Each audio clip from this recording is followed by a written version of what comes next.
저희가 지난번에 이익소각 관련해서 좀 주의사항들 살펴보고 좀 반응이 굉장히 좋으셔가지고 문의도 많으셨고 좀 보안 설명도 좀 드리고 그때 설명 못 드렸었던 유산감자에 대해서도 조금 살펴보려고 법무사님 다시 한번 모셨고요. 이게 월이라는 월이 중요한 거였던 거죠. 그래서 그거를 해소하느라고 참 남모르는 고민이 꽤 있었었는데요.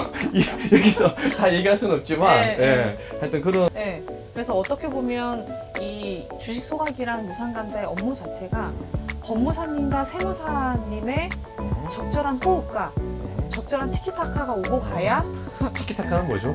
이렇게 주고받는 게 티키타카입니다. 아, 그런가요? 네, 좀 이렇게 주고받고가 원활해야 이 업무가 안정적으로 갈 수 있지 않을까.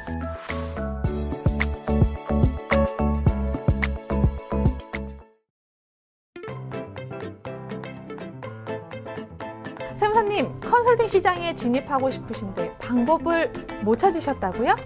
세무사님이 안정적으로 컨설팅 시장에 진입하실 수 있도록 저 싱커벨이 도와드리겠습니다. 시장 진입 매뉴얼, 시장 진입 타이밍, 맥 하나만 잡으면 해결! 싱커벨의 현장 노하우를 꾹꾹 눌러 담은 온보딩 가이드를 공유합니다. 각 방면의 현장 실무 경험들이 많은 세무사, 법무사, 변리사, 노무사 등 각 전문가분들을 모시고 풍부하게 세미나를 만들어 가겠습니다. 세무사님의 고객 지킴이 싱커벨과 함께하세요. 소수인원 10분만 모시는 프라이빗 온보딩 세미나 지금 함께합니다. 세무사님 안녕하세요. 네, 오늘도 저희 김희영 법무사님 모시고 이익소각이랑 유산감자 관련해서 조금 비교해볼까 하는데요. 지난번에 저희 김영 법무사님 잠깐 소개드렸지만 오늘 다시 한번 소개를 조금 부탁드리겠습니다. 네, 어떤 일을 하시는 누구신가요? 네, 주로 등기로 밥 먹고 살고 있는 18년차 법무사 김희영입니다. 그동안 공유되거나 또 경험되어 있는 지식들 가지고 조금 나눌 수 있으면 좋겠다라는 생각으로 나왔으니까 좀 어색하고 좀 어버버하더라도 이쁘게 봐주셨으면 감사하겠습니다. 업무하신 지 벌써 18년 차나 되셨어요? 조금만 더 됐는데 발음에 주의하도록 하겠습니다. 저희가 지난번에 이익소각 관련해서 좀 주의사항들 살펴보고 좀 반응이 굉장히 좋으셔가지고 문의도 많으셨고 좀 보안 설명도 좀 드리고 그때 설명 못 드렸었던 유산감자에 대해서도 조금 살펴보려고 법무사님 다시 한번 모셨고요. 최근에 이제 듣는 정보에 의하면 과거에 이익소각 저희 굉장히 많이 했었잖아요. 근데 그거에 대해서 대거 세무조사가 이제 시작되고 있다라는 정보가 들어왔습니다. 네, 그래서 겸사겸사 좀 살펴볼 건데 저희 이제 지난번에 주식 소각 저희가 흔히 얘기하는 이익소각에 대해서 상법 절차에 대해서 좀 간단히 살펴봤었어요. 근데 오늘은 여전히 이슈가 좀 많은 저희 주식 소각이라고 표현을 할게요. 주식 소각이랑 유산감자 차이점을 조금 알아보려고 하거든요. 그래서 사실 이제 세무사님들 입장에서는 이익 소각이랑 유산감자, 주식 소각이랑 유산감자 두 가지를 굳이 비교하자면 이제 거의 결과값이 비슷하니까 상법적 절차가 좀 복잡한 이익 소각보다는 유산감자 쪽으로 좀 턴을 하셔가지고 진행하시는 경우들이 좀 덜어 있거든요. 그래서 법무사님 입장에서는 이익 소각, 주식 소각이랑 그리고 유산감자랑 둘 중에 비교를 하자면 뭐가 덜 리스크가 적은지, 덜한지. 글쎄요, 등기상으로는 이미 일어난 일들을 정리해주는 작업이기 때문에 사실 소각이나 감자나 리스크가 있다고 할 건 딱히 없어요. 실무적으로 일 처리하면서.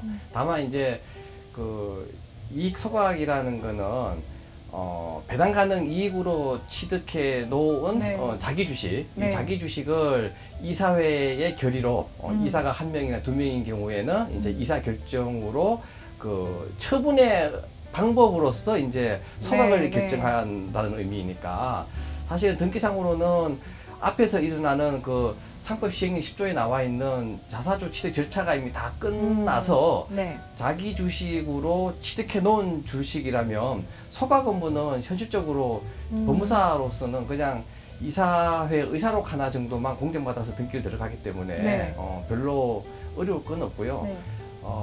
이제 유상 감자의 네. 경우에는 이게 이제 통상 그 소각하고 비교해 보면 네. 그 소각은 배당 가능 이익으로 취득해 놓은 이제 자사주라는 그 전제 그쵸. 하에서 일이 일어나는 것인데 네.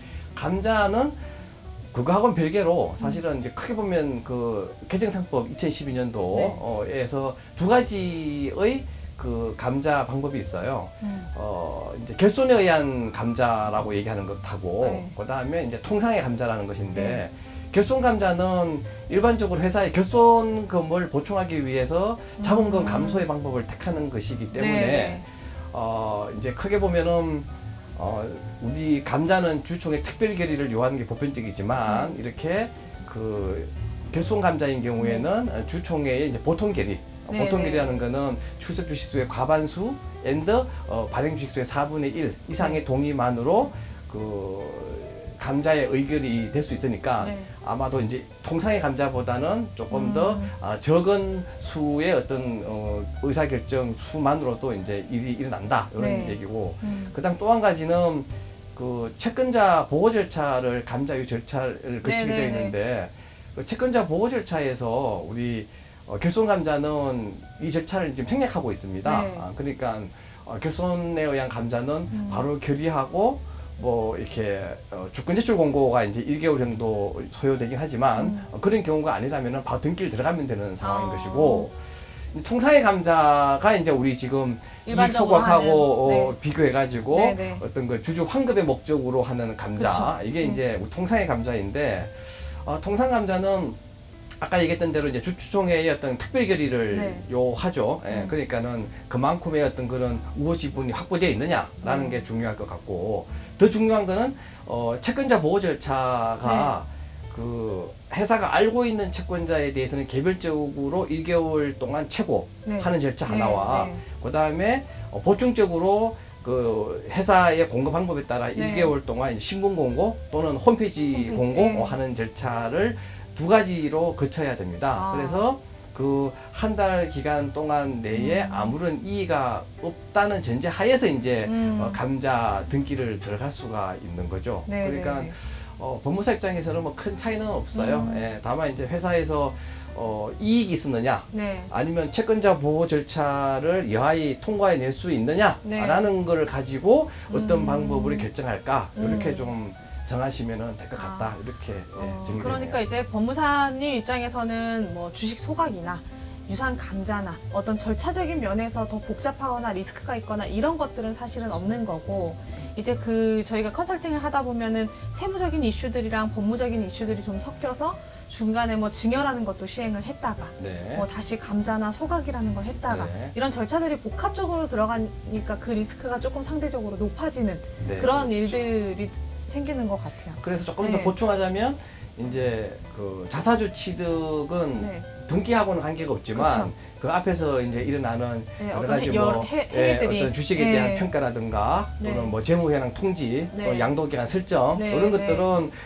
그덕 등기하고 무관하지만 나중에 그런 절차를 그쵸. 거쳤음을 소명이 되어야 음. 절차적 하자에 대한 지적을 이제 회피할 수 있기 때문에 네, 네. 그런 것들이 좀 중요할 것 같다. 그 아까 그 통상적인 감자 이야기 하시면서 1개월간 최고 해야 되는 그 공고해야 되는 그 기간들을 말씀을 해주셨는데 네. 저희가 보통 그 정관이나 또 등기부 등본상에 그 공고를 하게 되면 신문사, 언론사명 또는 홈페이지를 기재를 하게 되어 있잖아요. 네. 그렇게 했는데 혹시라도 이거를 놓쳐가지고 공고를 못하게 됐다. 네. 이랬을 경우에는 어떤 페널티가 따로 있나요? 페널티라기보다는 업무 자체를 진행할 수가 없어요. 아, 진행할 수가 없어. 절차상. 실무적으로 우리가 등기를 들어갈 때는 음. 채권자 보호 절차를 거쳤음을 소명하기 위해서 네. 아까 얘기했듯이 회사가 알고 있는 채권자에 대해서는 개별 최고에 대한 네. 결과물로는 대표이사가 작성한 진술서 네. 개별 최고하에서는 아무런 이의가 없었다라는 네. 그 진술서 하나를 작성하게 되어 있고 네. 그 다음에 이제 보충적으로 그 음. 신문 공고나 홈페이지에 공고한 내용은 그걸 그대로 그 하드 카피 또는 네, 신문 네. 전지 자체를 첨부해가지고 아. 등기소 제출해줘야 되거든요. 아. 그거를 등기관이 심사를 하고 어. 등기를 이제 완료해 주는 것이기 때문에 공고를 거치지 않았다라고 하면은 절차에 엄중한 하자가 있는 거니까 후속 절차를 진행할 수가 없다. 그럼 뭐 번외 얘기기는 한데 뭐 예를 들어서 이제 매일경제신문에다가 정관이랑 등기부에 써놓고 한국경제에다가 공고를 한 거예요. 실수로. 네. 네, 그럴 수도 있고. 네, 그런 네. 경우에는 어떻게 하나요? 다시 또는 뭐- 공고를 올리나요? 또는 공고 기간에 대한 문제가 생기는 경우도 네, 네, 있는데, 네, 그 공고 방법이라는 게 법인 설립의 절대적 기재사항 8가지 중에 하나입니다. 그래서 공고는 우리 규정에 따르면 시사에 관한 일간지로 하게 되어 있고, 네. 그다음에 이제 홈페이지 가능하도록 이렇게 되어 있거든요. 그러니까 회사가 매일경제든 한국경제든 정해놨으면 그거는 주주나 불특정인과의 약속을 이렇게 한 것이죠. 그러니까 공고 방법에는 매경이라고 해놓고 공고를 한국경제에 했다라고 하면 네. 이거는 위법한 공고이고 결국 공고를 하지 않은 거나 마찬가지다 이렇게 되는 것이고, 그다음 공고 기간도 보면은 이제 1개월 이상이라고 되어 있거든요. 네. 그래서 그것도 반드시 지켜주셔야 됩니다. 제가 법무사 그 초기 때 공고를 이렇게 이제 경험식이긴 한데 네. 신문사로 이제 공고 문안을 넘기면서 잠시 어떤 생각을 했냐면 1개월이라는 거를 30일이라고 생각을 했었어요. 그럴 그래서 수 있죠. 공고에 나가면서 기간을 뭐 예컨대 뭐 3월 1일부터 3월 30일까지 또는 3월 31일까지 네. 공고 이 일을 제기해 주실 것을 공고합니다 이렇게 했어요. 그러니까 초기 때는 그런 경험이 약간 부족하다 보니까 네. 3월 1일부터 3월 31일까지면 1개월 아니냐? 네. 이렇게 생각을 했었겠죠? 네. 근데 이제 등기관이 그걸 지적하더라고요.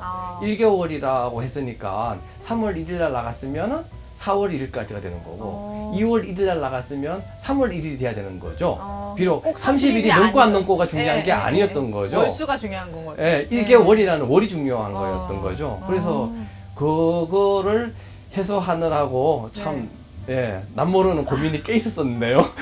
여기서 다 얘기할 수는 없지만, 네, 네. 하여튼 그런 위법한 공고다라는 네, 지적을 네. 받고 그걸 해소하기 위해서 꽤나 고군분투했던 기억이 있어요. 아주 옛날에. 아주 지금은 이제 옛날에. 그럴 일이 없으신 걸로. 그때 워낙에 약간 그 네. 상장사 합병에 관련된 일이었었는데, 네. 그 뒤로 이제 많은 회사들이 물려 있어가지고, 그 공고 하루 때문에 그 뒤에서 일어난 일들이 엄청 이제 꼬여지게 되니까, 굉장한 푸시를 받으면서 스트레스 아이고. 꽤나 받았던 기억이 네, 있어가지고. 고생 많이 하셨겠네요. 레슨비를 제대로 치르셨습니다, 레슨을. 네. 그리고 이제 그 요즘 뭐 이익소각 유상감자 워낙 많이 실행을 하지만 저희가 이제 건설업을 얘기를 안 할 수가 없는 게 건설업들은 자본금 규정이 있잖아요. 뭐 전문건설 같은 경우는 뭐 2억에서 3억 그리고 종합건설 되면 7억 이상 뭐 넘어가기도 하는데 네. 요즘 그 건설업들 자본금 규정이 조금 완화돼가지고 그게 이제 뭐 7억짜리가 뭐 6억, 5억 이렇게 떨어진다고들 하더라고요. 그래서 이제 자본금을 줄이자는 차원에서 뭐 유상감자를 하기도 하는데 이제 자본금이 빠듯하게 그냥 딱 맞춰가지고 있는 회사들 있잖아요. 뭐 네. 5억 기준이면 5억 딱 맞춰서. 근데 이런 데들도 잉여금 범위 내에서 유상감자나 아니면은 주식 소각을 조금 처리를 하고 싶은데 네. 근데 유상감자를 하자니 세무사님 입장에서는 리스크는 조금 덜하지만 자본금이 좀 빠져가지고 그게 좀 걱정이고 이익 소각을 하자니 본인들 입장에서는 리스크가 좀 높은 것 같고 이래서 이제 유상감자를 했다가 불균등으로 네. 다시 균등으로 바로 유상 증자를 하는 경우들이 있어요. 네. 네, 그래서 자본금 규정을 1개월 내에 맞춰 놓는 거죠. 뺐다가. 네. 네. 이런 경우에는 법무적으로는 좀 이제 이 시간 텀이 좀 짧아서 좀 향후에 문제될 소지들이 있을까요? 글쎄요, 그거는 뭐 건설산업 기본법에 나와 있는 내용들이나 또 그 이제 우리 건설업이 국토교통부에 다 등록되어 있는 네, 업종들이잖아요. 네. 그래서 그 자본금에 대한 부분들은 이제 불특정에 대한 많은 그 이해관계를 가질 수 있는 업종을 네. 영위하기 때문에 아마 그 시행령에서 업종별로 이제 자본금을 그렇죠. 얼마 이상으로 하라. 네. 예컨대 뭐 토목공사 같으면 뭐 네. 개인이 7억인가 이렇고 법인은 10억 이랬던 걸로 제가 본 기억이 있고 네. 실내건축공사 같은 경우 1억 5천 이렇게 되어 있는데 그런 자본금 규정을 위반했을 경우에 네. 당연히 국토교통부에서 뭐 일정 기간 어떤 그런 시정 기간을 줬을 것이고 네. 그걸 이제 이행하지 못하면 뭐 업무 영업 그쵸. 정지 네, 영업 정지. 또는 뭐 전국적으로는 네. 면허 취소, 네. 등록 취소 이런 형태로 아마 수행이 되어질 것 같아요. 네. 그런데 그렇게 짧은 기간 내에 이제 줄였다가 다시 늘리고. 올라갔는데 그 줄인 것이 그 등록 요건에 미흡하는 다시 말해 자본금 이하까지 이제 떨어졌을 네. 경우에 혹시 그와 관련된 어떤 페널티가 생길 수 있을까? 아, 근데 이거는 뭐 제가 가볍게 말씀드릴 내용은 아니고 제가 알고 있기로는 그 건설산업기본법에서 자본금을 그 어떤 특별한 사유로 네. 일정 기간 그 미만으로 이제 줄일 수 있는 기간이 뭐 한 50일인가? 그것도 네, 뭐 네. 설립된 지 1년 미만 법인의 경우에 그런 요건들이 있더라고요 보니까. 그런데 아마도 그런 요건을 벗어나서 그 자본금을 맞추지 못했다라고 하면 추후에 이제 그런 아. 영업 정지라든가 또는 네. 등록 취소 이런 것에 대한 페널티의 우려가 있을 것 같은데 글쎄요 뭐 실무적으로 건설 하시는 분들이 잘 아시겠지만 네. 그렇게 짧은 기간 했는데 그게 그 재무제표상으로 문제가 될까, 안 딱 될까? 이렇게 노출이 되는지 네. 아니면 우리 그 세무사나 회계사님 쪽에서 그걸 네. 어느 정도 이제 커버해 내는지 뭐 거기까지는 제가 정확히는 모르겠고 일단 뭐 진행하기 전에 그 건설협회의 어떤 조건들을 요건들을 그렇죠. 미리 좀 살펴보고 해야 될 그렇습니다. 필요는 있겠네요. 예, 네, 예. 그래서 건설업들. 그거를 미처 확인하지 못하고 했다가 나중에 이제 그 우리가 자본금 네. 뭐 일정 기간, 네. 자본금 특정 시점이 아니라 일정 기간 동안 계속 유지가 돼야 된다는 네. 그런 요건들도 있거든요. 네. 그래서 아마도 전문건설 공개조합 네. 이런 곳에서 이제 그와 관련된 업무들을 예전에는 보니까는 하고 있더라고요. 그래서 그쪽에 아마 뭐 등록 요건들하고 관련돼 가지고 문의를 해보고 그래도 이제 그 문제가 없겠다라고 판단됐을 때 그런 행위를 하면 되지 않을까 싶어요. 그럼 일단은 뭐 법무적으로는 감자했다가 바로 그 다음날 증자하고 이런 것들은 뭐 절차상에 어떤 문제가 있거나 하자가 있거나 그렇진 않겠네요. 그냥 법인의 상황에 따라서 네. 뭐 감자했다가 뭐 한 일주일 있다가 다시 증자하고 이런 부분들은 네. 이제 뭐 감자나 정자가 그 법에 나와 있는 또 정관에 네. 나와 있는 그 요건에 의해서 일어났는데 네. 뭐 이렇게 어쩌다 보니 기간이 네, 굉장히 짧아졌다. 임박해졌다라고 네, 하면은 네. 그게 자연스러운 그 행위로서 문제가 안 될 수도 있지만 네. 우리가 정자나 감자라고 하는 건 여러 가지 목적이 있잖아요. 네, 네. 근데 뭐 감자도 감자의 목적이 있는 것이고 또 정자도 여러 가지 이제 뭐 주주 배정을 하든지 네. 삼자 배정을 하든지 요건들에 의해서 일어나는 것들이니까 그거를 아마도 이제 정관이라든가 규정에 위반된 그런 정자 감자라면은 이제 뭐 정자 무효해소 또는 감자 무효해소 이런 것들에 대한 빌미를 제공하지 않을까 싶고 이제 뭐 자연스럽게 일어난 일들인데 우연히 뭐 시간이 좀 겹쳐서 그렇지 그것이 네. 뭔가 법률에 위배되는 건 없다라고 아. 하면은 문제는 없지 않을까 싶은 생각이 들긴 하는데 네. 등기라고 하는 거는 늘 사실관계에 맞지 않으면 우리가 네. 이제 불실기재죄에 대한 우려가 있어요. 그렇죠. 예, 그러니까 특수 이제 경영진들 일부분의 특별한 목적에 의해서 사실은 또 회사는 또 그 그쵸. 대주주의 입김에서 자유롭지는 않은 건 사실이지만 그래서 그분들의 특별한 목적에 의해서 그냥 이렇게 정자 감자를 그냥 이렇게 요건에 누군가를 위해서, 요건에 이득을 맞지 위해서. 않은데 또는 네. 개인적 이득을 위해서 해놨다가는 네. 자칫 잘못하면은 그런 배임 또는 뭐 불실기재죄 등기 뭐 이런 것들에 대한 위험 노출도 있겠죠. 또는 뭐 정자 무효해소, 감자 네. 무효해소 이런 것들을 네. 이제 주주라든가 이사 감사들이 또 제기해 올 수도 있고 그런 위험들은 있다. 예. 뭐 이거 조금 다른 얘기기는 한데요. 이게 완전 번외 얘기인데 저희 한 거래처 중에 컨설팅 들어가기 전에 이미 시행을 다 해놓으셨길래 제가 말씀을 거기다 못 드렸는데 네. 자기 주식이 재무제표상에 있더라고요. 네. 네, 그래서 그 절차를 어떻게 시행을 하셨냐고 했더니 그냥 개인 주식 왔다 갔다 양도하는 것처럼 네. 양도계약서 한 장 써놓고 네. 네, 어떤 사법 절차를 진행을 하지 않고 이제 재무제표상에 그렇게 처리를 하신 거예요. 등기도 하시고. 네. 그랬을 경우에는 나중에 어떤 문제가 생겼을 때는 소명을 못 하겠죠? 그런 경우가 저도 실무하다 보면 간혹 있더라고요. 있더라고요. 예, 근데 네. 뭐 이제 경영진들끼리 네. 나가면은 회사에 주식을 팔고 나가라 뭐 그런 어떤 약정을 맺어놓고 이제 일을 하다가 나간다고 하니까 뭐 회사에 배당 가능 이익이 있는지 없는지 따져보지도 않고 그냥 회사가 샀어. 이게 사실은 그거는 주주끼리 사고 파는 거 관계 없어요. 주식 양도 자유의 원칙상 우리끼리 사고 팔았어. 이건 관계가 없는데 회사가 취득하는 거는 자본의 어떤 공동화를 일으키는 것이기 때문에 배당 가능 이익이 있을 때 이제 취득하라라고 규정을 해놨는데 사실 뭐 어떤 위반을 했다고 해서 바로바로 누군가로부터 지적을 받는 건 아니니까 그냥 처리를 해놓는 경우들이 간혹 있는 것 같더라고요, 보니까. 나중에 문제가 될라치면은 문제가 될 수도 있는. 사실은 문제죠. 문제가 될라치면이 아니라 문제인 거죠. 빙산에 이 밑에 나와 있는 거죠. 수면 위로 안 떠올랐을 뿐인 거지. 그렇죠. 그래서 그거를 어떻게 처리할까? 뭐 지금이라도 이제 뭐 대주주가 개인적으로 매수한 걸로 이제 정리를 해낼 수 있다면 관계가 없겠지만 이미 회사 돈이 나갔단 말이죠. 그러면은 배당 가능 이익이 없었고 결의도 없었는데 회사 돈이 나간 거잖아요. 그러면 그거는 대표이사의 일종의 배임과 관련된 문제가 생길 수 있는 소지를 안고 있는 거죠.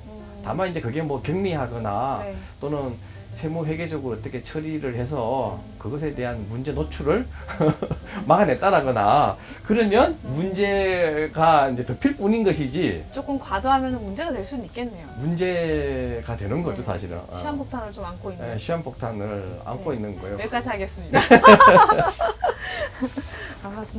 좀 그런 것들이 간간히 있어서 어떻게 좀 조언을 해드려야 될지 저도 좀 고민인 업체들이 좀 있어요. 근데 뭐 이미 벌려놓은 일이고 저희 같은 일은 향후 미래를 컨설팅을 하는 거지 과거 거를 정리를 해드리려 들어가는 일이 아니다 보니까 좀 애로사항들이 있더라고요. 이제 그런 경우에 이렇게 해결 방법이 뭘까? 이게 저희 이제 뭐 이렇게 동기나 후배 법무사님들로부터도 그런 질문을 받았던 기억이 있어가지고 이걸 최대한 어떻게 정리해 놓지? 이걸 고민해봤던 기억이 있는데 이제 자사주를 취득을 해놓은 거잖아요. 그러면 그거를 다시 처분하면 돼. 그러니까 우리가 취득해 놓은 자사주 절차가 돈이 나갔지만 사실 이득이 없는데도 불구하고 나간 거잖아요. 그러니까 다시 처분을 하고 받으면 돼, 돈을.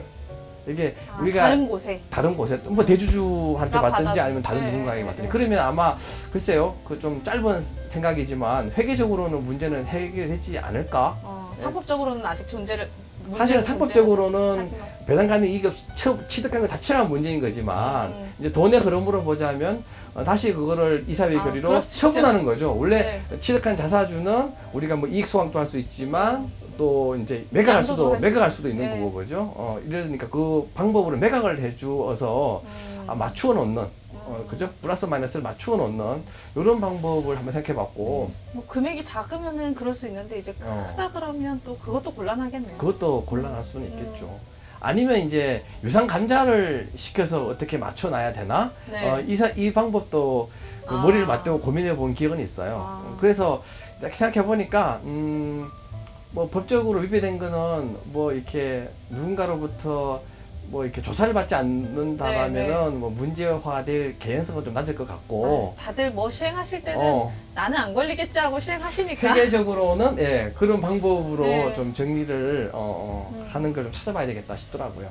좀 고민해봐야 될 문제입니다. 자, 이제 저희가 주식 소각, 유상감자 하다 보면 지난번에도 한번 이야기를 했지만. 법무적인 입장이랑 세무적인 입장이 교묘하게 좀 섞여 있는 업무들이 굉장히 많이 있어요.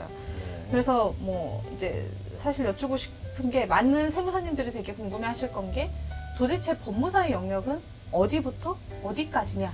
뭐 예를 들어 이제 법무사님이 보통 전체 스케줄링을 좀 해주시고 그리고 뭐 증여나 주권 발행 이런 모든 업무에 사실은 다 관여를 하고 계시잖아요. 그렇다고 뭐 증여계약서를 작성을 해서 신고를 한다든지 이런 업무는 안 하시지만 어떤 전체 큰 흐름들을 잡고 가실 텐데 이제 어디부터 어디까지가 법무사님 업무입니까? 글쎄요, 법적으로 법무사에게 주어진 업무의 어떤 범위, 권한은 사실은 이제 등기 업무를 하도록 등기소나 법원에 관련된 문서 제출에 대한 권한을 이제 부여받은 입장입니다.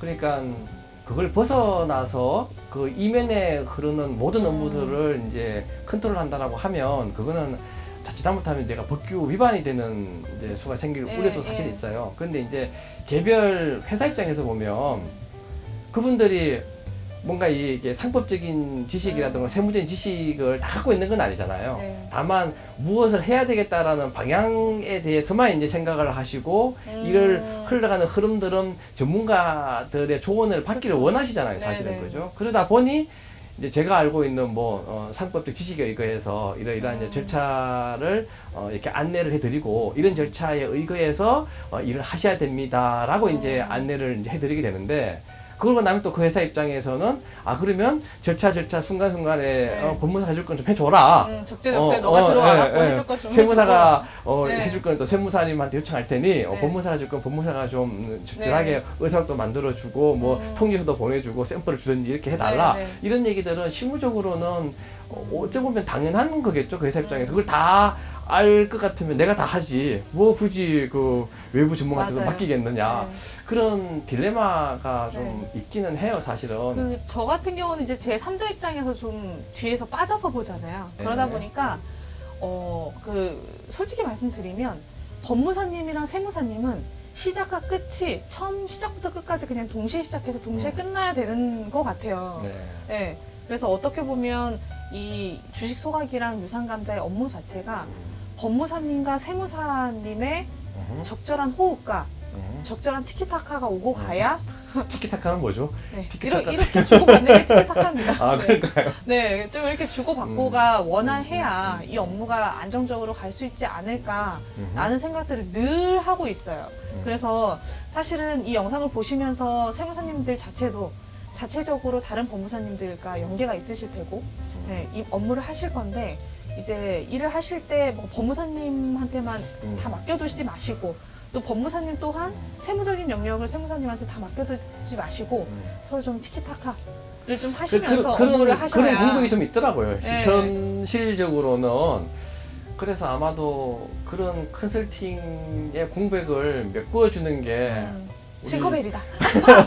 아닐까. 왜냐하면 또 뭐 아까 조금 없지 않아 얘기했듯이 있죠. 네. 법무사는 이제 법적으로 네. 주어진 업무 범위 안에서만 이제 일을 하려고 하지 네. 그걸 벗어나서 뭔가를 하는 거는 여러 가지로 이제 위험 부담이 맞아요. 따르기 때문에 네, 네. 가급적이 피하고 싶죠. 네. 근데 자꾸 이제 이렇게 그 부분까지 발을 담그고 물어오니까 네. 어쩔 수 없이 조금 더 이렇게 안내를 해드리고 있는 네. 거고 또 세무사님 입장에서는 그럴 것 같아요. 세무적인 일을 내가 해주면 되는 것이지 그 굳이 절차적인 네. 일 다 일하는 것까지 내가 굳이 뭐 다 해줘야 되나 이런 생각 네. 하실 것 같아요. 네, 그죠? 맞아요. 그러니까 회사 입장에서는 또 아까 얘기했던 대로 그걸 내가 알면 내가 하지. 너희한테 왜 사쓰겠어? 물어보냐? 돈 주고 이런 얘기를 하시는 건 네. 당연해요. 그래서 그런 공백들을 적절하게 메꾸어 주는 것이 아마 중간적인 연결도 좀 필요할 것 같아요. 예. 맞아요. 참 서로 딜레마입니다. 또 저희는 네. 저희 나름대로 이제 라이센스가 없으니까 이제 그런 설명들을 하기 사실은 되게 조심스러운 부분은 있어요. 네. 네, 어떤 세무적인 거나 법무적인 거를 전문가는 아니지만 현장에서 그냥 현장 짬밥이라고 하죠. 네, 현장밥을 많이 먹다 보니까 이제 아는 것들인데 삼자가 조금 딜레마긴 합니다. 그리고 요즘은 또 워낙 뭐 인터넷이라든가 네. 이런 데 자료도 많고 이래서 근데 또 잘못된 정보도 많죠. 법무사님 그렇죠. 이게 보다 보면 이게 얘는 뭔 소리 하고 있는 거야? 뭘 보고 작성한 거지? 이런 이러면서. 생각이 들 때도 있긴 하지만 네. 어쨌거나 간에 그런 것들은 이제 그 사회 현상 속에서 또 경제 네. 활동 속에서 자꾸만 그 공백이 메워질 거예요. 네. 조금씩 더. 그렇겠죠. 예, 예. 참. 그 세무사님 거래처 중에서 이제 혹시라도 주식 소각이나 이익 소각을 고민하고 있는 대표님들이 여전히 많을 텐데 그런 세무사님들한테 또는 대표님들한테 혹시라도 고민하고 있다면 이러한 것들은 조금 유의를 해봐라 라고 할 만한 게 있으세요? 글쎄요. 뭐 사실 이제 아까도 얘기했지만 뭐 소각이나 뭐 자본 감소에 대한 등기 업무는 사실 형식적인 절차를 이제 수행해 주는 거라서 어찌 보면 크게 중요하진 않아요. 네. 이제 그 이면에 흐르는 이제 과세적인 뭐 판단 네. 이런 것 때문에 이제 하기 때문에 아마도 세무사님께서 좀 더 충분히 고민을 해보실 것 같고 법무사인 저로서는 이제 그런 절차들에 대한 이제 소명 네. 자료를 조금 더 충실하게 해놔야 되니까 지난 시간에도 한번 얘기했지만 확정일자 받는 거 네, 네. 이제 우리가 주총을 사는 걸 다 공정받아야 되는 건 아니니까 확정일자 받는 거 정도는 좀 잘 최소한. 신경을 좀 써 놓았으면 좋겠다 이런 네. 생각이 좀 들고요. 또 한마디만 덧붙이자면은 네. 이제 감자하는 경우에도 네, 그 실무하다 보면은 이제 우리가 그 일반 통상의 감자는 1개월간의 어떤 그 채권자 보호 절차는 네, 이거는 네. 뭐 채권자가 있고 없고를 떠나서 회피할 수 있는 게 아니다. 그거는 법정 사항이기 때문에 네. 반드시 해야 된다. 다만 우리가 결손 감자인 경우에는 네. 그 채권자 보호 절차가 생략되어 있기 때문에 아마 이미 감자의 형태로 그 결손 감자를 하면 주권 제출 공고까지 생략을 해서 바로 업무를 이제 하는 경우, 예. 다시 말하면 의결하고 바로 등기 들어가는 경우, 네. 그런 경우도 드물긴 하지만 간혹 있다. 간혹 있다. 결손 감자의 경우에 한해서는 네. 그 정도만 좀 이해를 해주시고, 마지막으로 그 연말이 다가오거나 하면 네. 좀 그런 얘기하기는 좀 이르지만 간혹가다 이제 그 빨리 정리해 놓기 올해 안에 뭔가 네. 정리해 놓기 위해서 막 일을 서두르는 경우도 있더라고요. 그러면 등기는 늦어도 괜찮다. 네.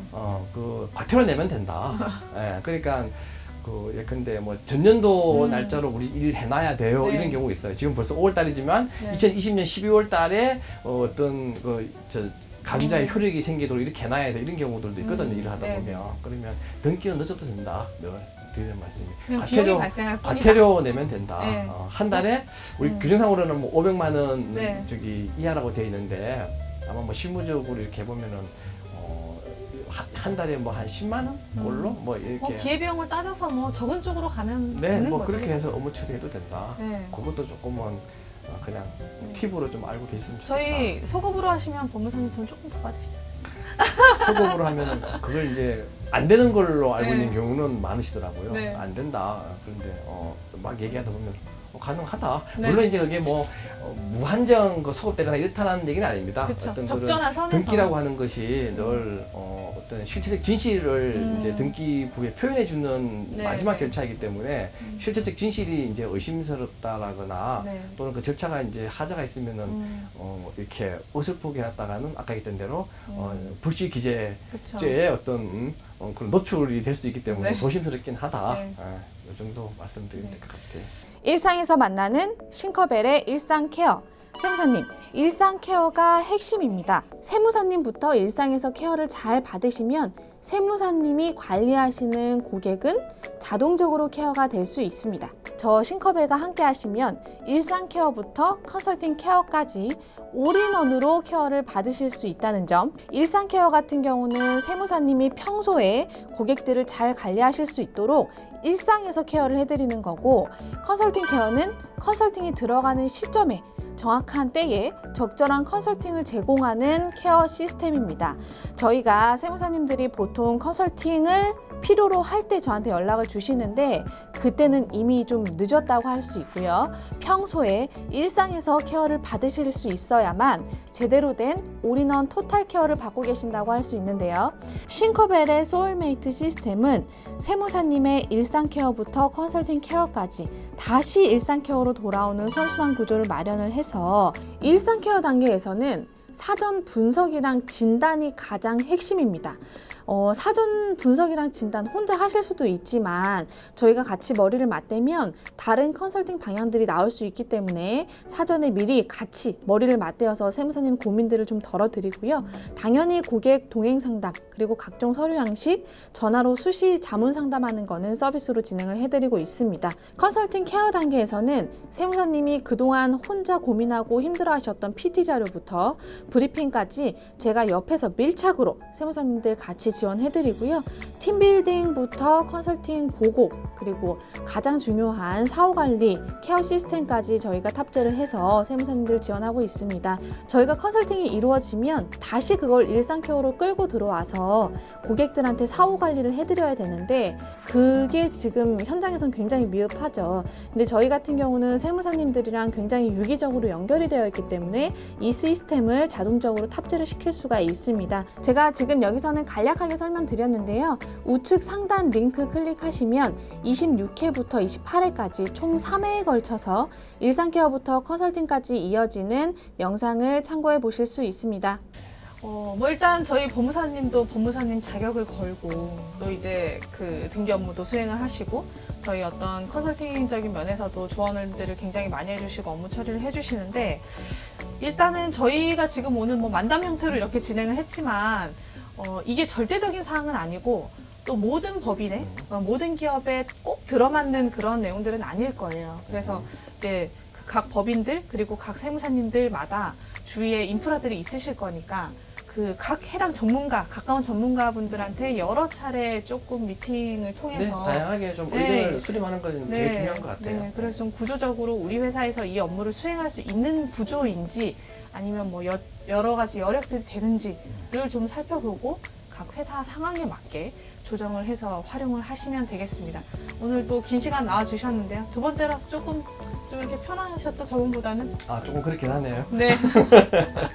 그래요. 네, 저희가 자주 모시고 싶은데 너무 바쁘신 분이라서 오늘도 힘겹게 또 오셨어요. 그래서 너무 감사드리고 저희 다음번에 혹시라도 이제 또 법무적으로 네. 좀 더 주의해야 될 그런 현장 상황들이 있으면 다시 한번 또 어렵게 모셔가지고 이야기를 들어보도록 하겠습니다. 오늘 나와주셔서 감사합니다. 네, 감사합니다. 네. 네.